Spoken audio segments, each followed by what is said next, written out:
minimum an executive chef in each one of their parks because they wanted to escalate their culinary programs. And that's been huge for individuals like yourselves because that's instilled more individuals to want to go to culinary schools. So they see all the great things, all the great foods that theme parks put forth.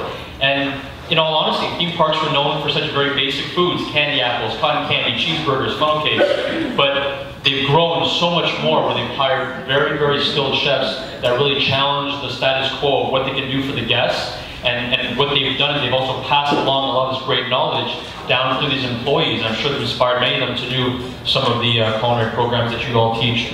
One thing that we also do as well is the whole company holds dozens and dozens of festivals all throughout the year. So you guys saw the Boysbury Festival because the Boysbury originated at Knott's Berry Farm. But up at Great America, they hold a Taste of New Orleans Festival. So they come up with all different kinds of New Orleans dishes, and they change them year over year. The way it entices the guests to come back and try all the different food items.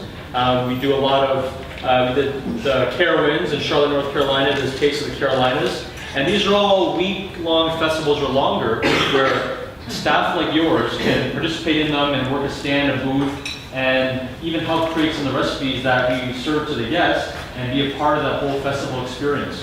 When I got a chance to go to Disney World a few years ago in Orlando to try their Taste of the World Festival in Epcot, they actually partner with the schools in the local area and bring in their students to work all the booths. So you have a bunch of students working the Canadian booth and then the Swedish booth and so on and so forth. And they actually get the bank hours experience and one more thing for the resumes that they can say, hey, I got a chance to work these great festivals in these great places. I want to talk a bit about the trends because that's hugely important because I believe there's a lot of trends out there that are actually taking away from a lot of opportunities from these students. There's an article I posted on my LinkedIn the other day about how America's fast food chains are contemplating replacing minimum wage workers with robots, and that's not a new thing. We just heard that McDonald's is rolling out several thousand more kiosks nationwide. And within this article, it lists 5 new locations, 5 fast food industries that are also phasing out your entry-level workers with self-order kiosks.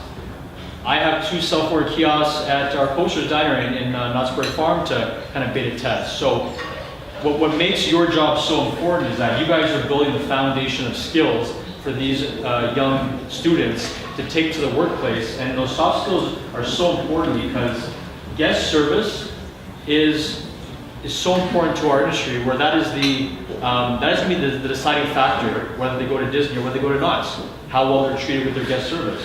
And they're developing all that stuff from you guys, and that's why it's important to build this bridge.